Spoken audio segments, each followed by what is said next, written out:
On April 4th, 2026, somewhere in the world, Heath Ledger should have woken up 47 years old.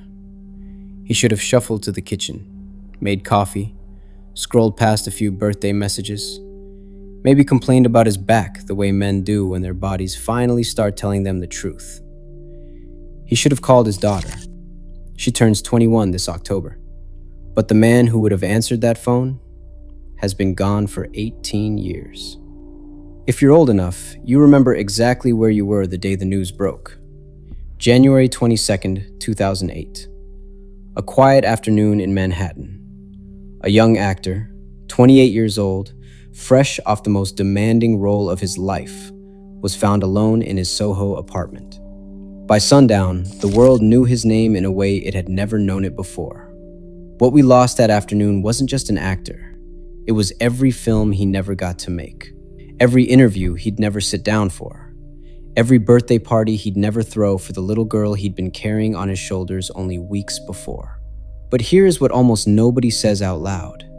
The man we mourn, the man frozen forever at 28, would right now, in 2026, be standing in the prime of his career. Not the start of it, not the peak of it, the prime.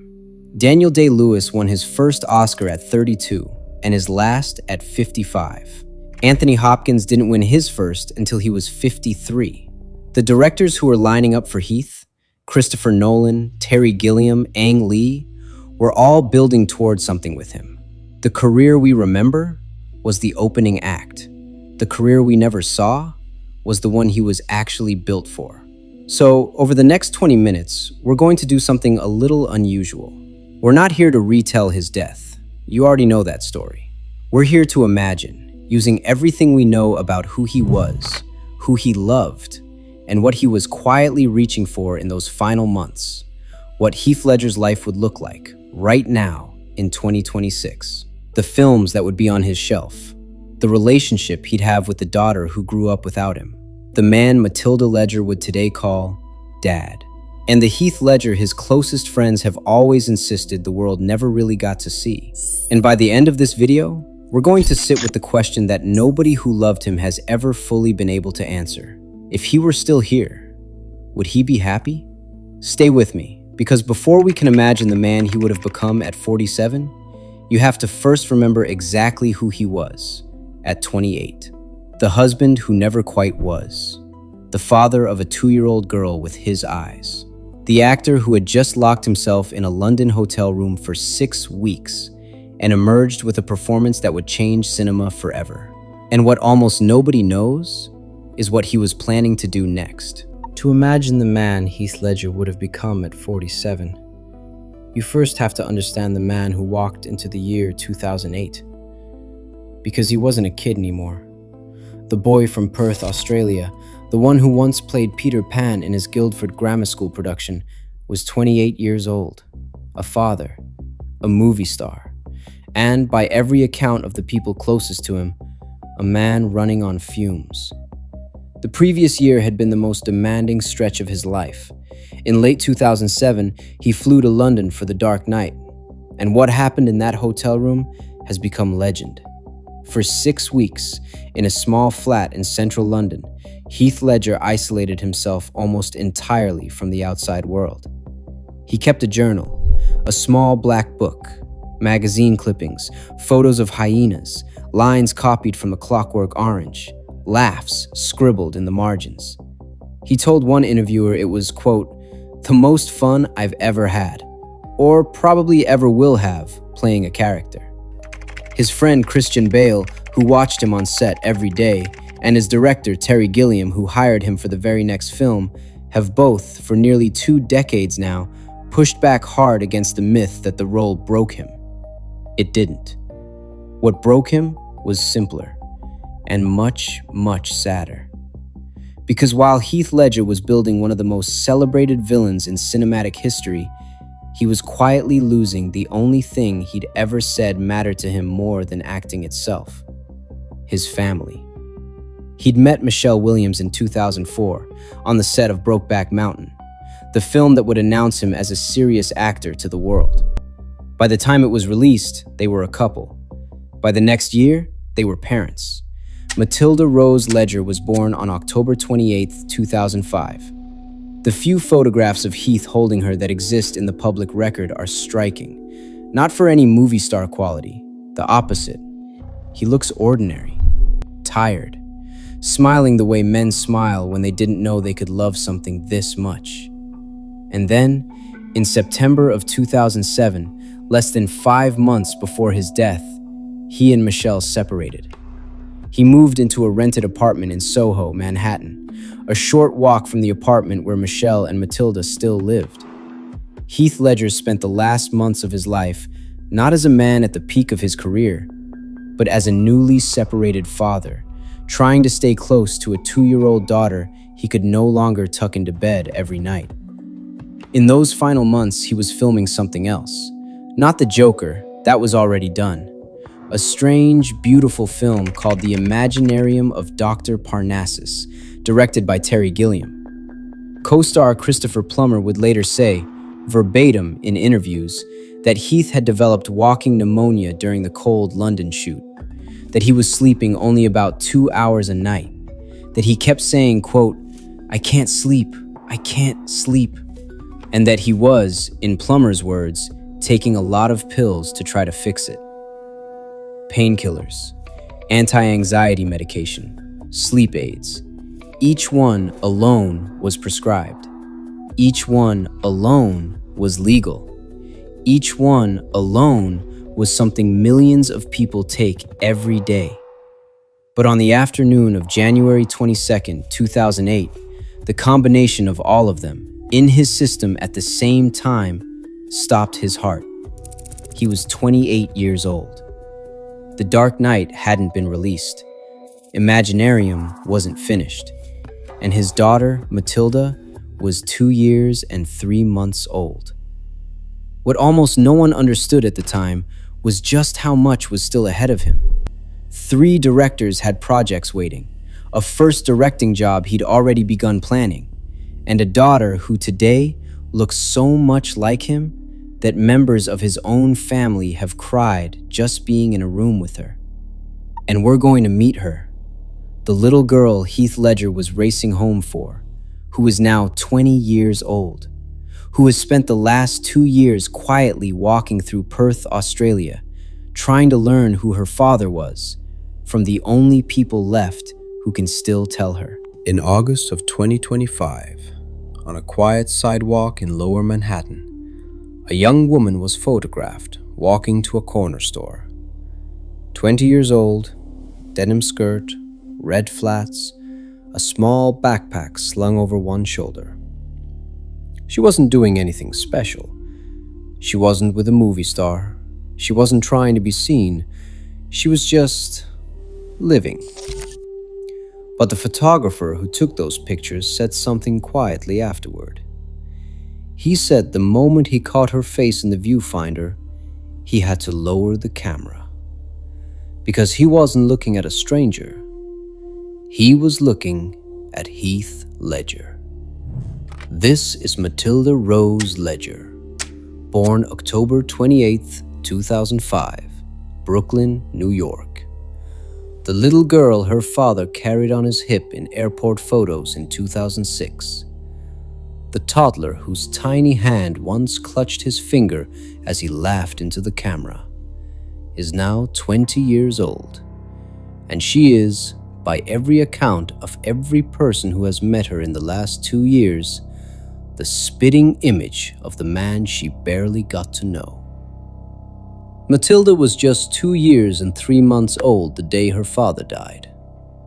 2 years old. She has no real memories of him, not of his voice, not of his laugh, not of the way he carried her. Everything she knows about Heath Ledger, she had to learn. From other people. From old interviews. From a movie called I Am Heath Ledger, released when she was 11. From a posthumous Oscar that she wasn't legally allowed to call her own until her 18th birthday in 2023. Your beautiful Matilda. Imagine that for a moment. Your father is one of the most famous actors of his generation. The whole world claims a piece of him. And you, his daughter, have to meet him through other people's stories. Michelle Williams kept her safe. That was her single mission. She nearly quit acting. She nearly left Brooklyn. She told Vogue in 2009 that she was determined Matilda would have an authentic experience of being alive, that she would never feel like a museum exhibit of her father's grief. So she built walls.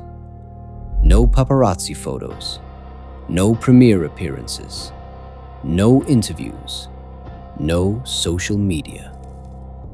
For a time after Heath's death, an actor named Jeremy Strong, the same Jeremy Strong who would later become world famous on Succession, moved in with them for 3 years, just to help. Heath's best friend Busy Phillips became Matilda's godmother, and on every January 22nd, the anniversary, Busy and Michelle sat together quietly. In 2018, Busy posted a single photo of the two of them.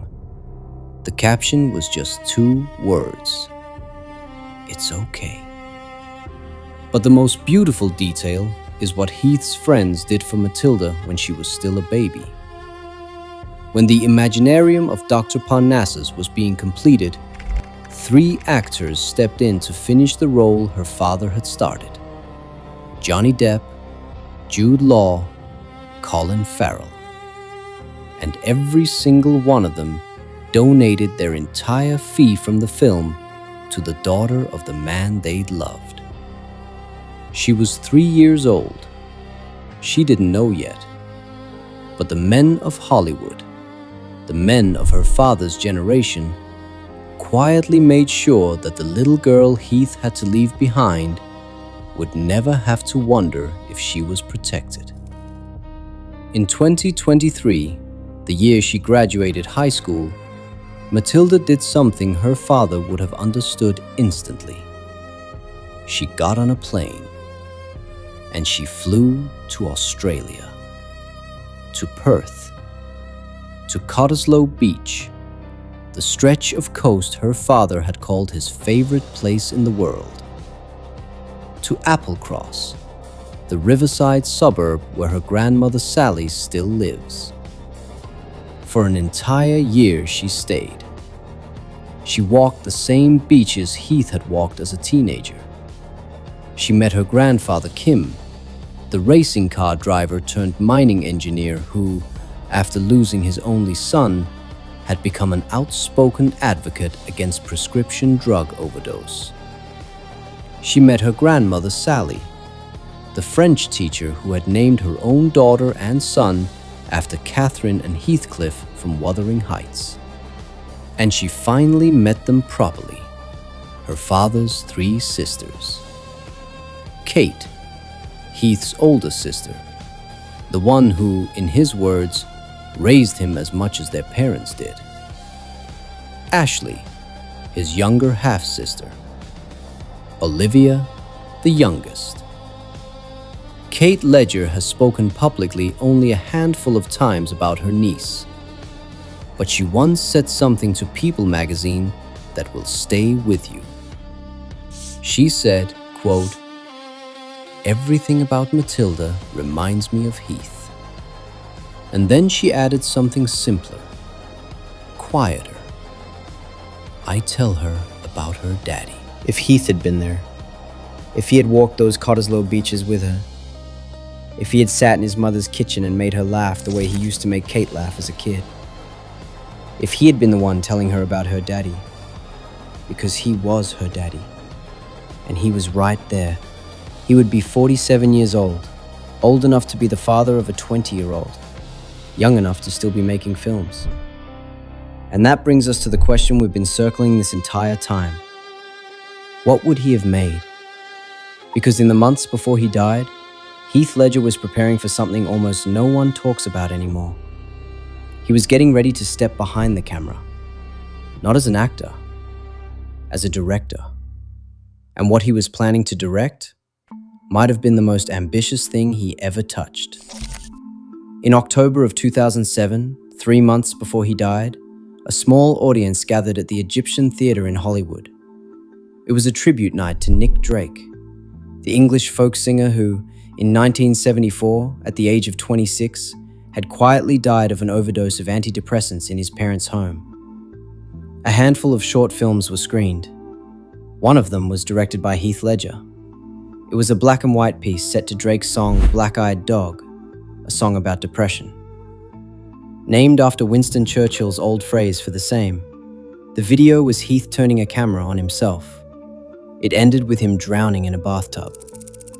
It was screened publicly only twice in his lifetime. 3 months after that screening, Heath Ledger himself was dead of an accidental overdose of prescription medication. He was 28. Drake had died at 26. The eerie symmetry has never stopped haunting the people who loved him. But here is what almost no one outside of Hollywood realizes. That short film was not a hobby. It was the second career Heath Ledger had been quietly building for the last 3 years of his life. A career almost nobody talks about. A career that, if he had lived, might have eclipsed everything we remember him for as an actor. In Los Angeles, sometime around 2005, Heath co-founded a small art and film collective. He called it The Masses. It wasn't a studio. It wasn't a vanity project. It was a working production company, with offices, with editors, with cameras, with other young filmmakers and musicians who actually believed in what they were making. Through it, he co-launched a record label with the singer Ben Harper, a label called Masses Music Company. Their first signing was a young singer from Heath's hometown of Perth, a woman named Grace Woodruff. Heath personally directed the music video for her cover of David Bowie's Quicksand. He directed Ben Harper's video for Morning Yearning. He directed a posthumously released music video for the band Modest Mouse. He was, by every account of the people who watched him work, a natural director. The director Todd Haynes, who directed Heath in I'm Not There, the 2007 Bob Dylan film, later said something extraordinary at the Independent Spirit Awards. When he accepted the Robert Altman Award on the cast's behalf, he singled out Heath's directing work, not his acting, because the people in the industry who actually knew him already knew where he was headed. And then there's the project that, in retrospect, is almost painful to talk about. In the final months of his life, Heath was working with the Scottish screenwriter Alan Scott on adapting a novel for the big screen. A novel almost nobody had heard of in 2007. A 1983 book by Walter Tevis about a young orphan girl in 1960s Kentucky who discovers, in the basement of an orphanage, that she is a chess prodigy. The book was called The Queen's Gambit. Heath had optioned the story. He was developing it. This was going to be his first feature film as a director. He had reportedly offered the lead role, the role of Beth Harmon, to a young actor named Elliot Page. You know what happened next. Heath died in January 2008.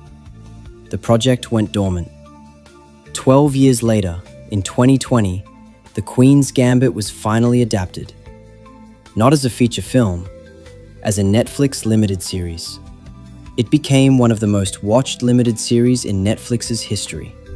It won 11 Emmys. It started a global chess boom. The book, written in 1983, ignored for 30 years, shot back onto the bestseller lists overnight. Heath Ledger had seen it, 12 years before the rest of the world, and he was going to direct it. The man we lost wasn't just a great actor frozen at 28. He was a filmmaker whose taste was 12 years ahead of his time. A man who saw, in an out-of-print 1983 chess novel, exactly what 200 million Netflix viewers would see in 2020. A man who made music videos about depression that the people who knew him quietly described, after his death, as some of his best work. Now imagine the trajectory. Ben Affleck won Best Picture as a director at 39. Bradley Cooper got nominated for directing his first film at 43. George Clooney directed Good Night and Good Luck at 44. The transition from young actor to respected director is the most well-worn second act in Hollywood. Heath was already 3 years into that transition when he died at 28.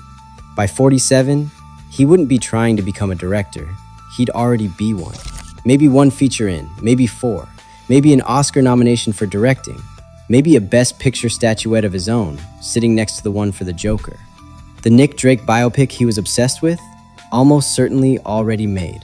The kind of patient, melancholy, music-driven films that the people closest to him said he wanted to spend his life building, a small, beautiful filmography of them by now. And his daughter Matilda, who turned 20 last October, would not be learning who her father was from old footage. She'd be reading his scripts. She'd be visiting his sets. She'd be the daughter of one of the most quietly respected filmmakers of her generation. So now we come to it. The question we've been building toward this entire video. If you took the actor, and the director in the making, and the husband who was trying to find his way back to his daughter, and the man who, in his final interview, told a reporter he was just exhausted, and you let him live, what would Heath Ledger's life actually look like on this April afternoon in 2026? Where would he be standing right now? What would he be working on? Who would be sitting across from him at the kitchen table on his 47th birthday? The final part of this video, we're going to walk you through that day, his morning, his daughter, the films on his shelf, the peace that the people who loved him have spent 18 years praying he would have eventually found. Because the saddest part of Heath Ledger's story isn't the death. It's the life that was so clearly waiting for him on the other side of it. So here we are, April 4th, 2026. Somewhere in the world, Heath Ledger is 47 years old today. Let's imagine it. He doesn't live in Los Angeles anymore. He left a long time ago, maybe around 2014, maybe earlier. The men who knew him best always said he was never built for that city. He has a house somewhere quieter now, maybe back in Western Australia, on a stretch of coast not far from Cottesloe Beach, the same beach his sisters once stood on the year after he died, trying to find the words to talk about him. Or maybe upstate New York, close enough to the city to work, far enough away to be left alone. Either way, this morning he wakes up early, the way men in their late 40s always do. He makes coffee. He stretches the back that's been giving him trouble for a few years now. He looks out a window, and on a small table by the door sits an Oscar. It's been there for so long he barely notices it anymore. The gold has gone matte at the corners. The little plaque at the base reads, Best Supporting Actor, Heath Ledger, The Dark Knight, 2009. He won that one in person. That's the version we never got. We never got to see him walk up those Academy Award steps, never got to hear his speech, never got to watch him pull Matilda, 3 years old at the time, into his lap on the way home. In our timeline, his parents accepted that statue for him, a year and a month after he died. But in his timeline, the one where he lived, that Oscar sits on his table this morning. And it's not even the most important thing in the room. Because at some point this morning, his phone rings. It's Matilda. She's 20 years old now. She moved out a couple of years ago. She's at university somewhere, maybe NYU, maybe in London, studying something her father quietly encouraged her to pursue, not because he wanted it, but because she did. Happy birthday, Dad. That's the first thing he hears this morning. 3 words, in a voice he has heard every single day of her life. Imagine that for a moment. Heath Ledger, having heard his daughter's voice every day for 20 years, knowing what she sounded like as a toddler, as a 7-year-old, as a teenager slamming her bedroom door, as the young woman she has become. He never had to wonder what she'd grow up to be. He was there, He drove her to her first day of school. He sat through her terrible middle school plays. He held her hand the day a boy broke her heart. He walked her into the first apartment she rented on her own and pretended not to cry on the drive home. He raised her, not Michelle alone, not Jeremy Strong filling in, not three sisters in Australia tying memories together with photographs. Him, her father. And right now, on his 47th birthday, the daughter he was racing home to see in January 2008 is on the other end of a phone, calling him because she just wanted to. That's the entire difference. That's the whole story. Everything else in this video, the films, the directing career, the Oscars, the houses, is wallpaper. That phone call is the life Heath Ledger never got to live. But of course, there's also the work. By 47, he's directed 4 feature films, maybe 5. The first was, as he had planned, The Queen's Gambit. He made it as a film, not a series. It came out in 2011. Tilda Swinton played the headmaster. A 15-year-old unknown played Beth Harmon. It got him his first Best Director nomination. The second was the Nick Drake biopic he had spent so many years circling. Quiet, beautiful. The kind of film that makes $100 million over a decade because people keep finding it. He kept acting too. Christopher Nolan called him 3 times across the 2000s for things we'll never know the names of. Terry Gilliam finished one last film with him in 2019. He played a father, a real one, in a small drama in 2022 that won him his second Oscar nomination. Not for playing a father, for being the only actor of his generation who could finally play one because he'd actually become one. And on the shelf in his study, right next to the Oscar he won at 29, sits a photograph. Him and Matilda, on Cottesloe Beach, both of them squinting into the sun. She's about 14 in the photo. He's about 41. She has his eyes. He doesn't drink the way he used to. He doesn't take anything to sleep anymore. He learned, somewhere in his 30s, that he didn't have to. He has friends he's known for 30 years. Trevor, the boy he drove across Australia with at 17. Ben Harper, the one he started a record label with. Naomi Watts, Kate Blanchett. He still calls his sister Kate every Sunday. He still calls his mother on Mother's Day. He still calls his father, Kim, the racing car driver turned mining engineer, and asks him about his day. The man who, in our timeline, spent the last 18 years of his life quietly campaigning against the kind of overdose that took his only son, didn't have to. In this timeline, Kim Ledger is just a grandfather, a regular one, whose son is fine. So we come to the question we said we'd ask at the start. If Heath Ledger was still here, would he be happy? The honest answer, the one his sisters have offered in interviews over the years, is that nobody really knows. Heath was complicated. He was sensitive. He felt things very deeply. The same softness that made him capable of Brokeback Mountain was the softness that made the world hard for him to walk through.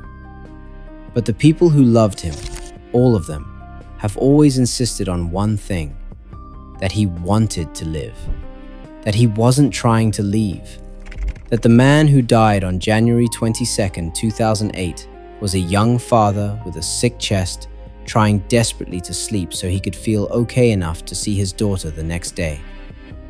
And if he had lived through that night, just that one night, the man we are imagining today on his 47th birthday would almost certainly be okay. Not perfect, not always happy, but okay.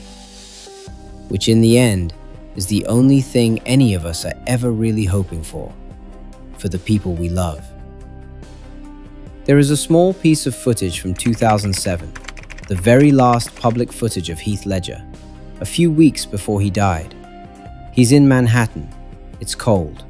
He has a wool cap pulled low over his head. He's leaving a building, hands in his pockets, and he glances at the camera, just for a half second, and gives a small, tired, polite smile. Then he's gone. For 18 years now, that smile has been the last thing the world ever got from him. But somewhere, in a timeline we can almost see if we squint hard enough, that wasn't his last smile. It was just one of millions. One in a long, ordinary, beautiful life. A life that should have been. If you made it to the end of this video, do me a small favor. In the comments below, write the name of the person you still imagine, the one who left too soon, and what you think they'd be doing today if they were still here. We read every single one.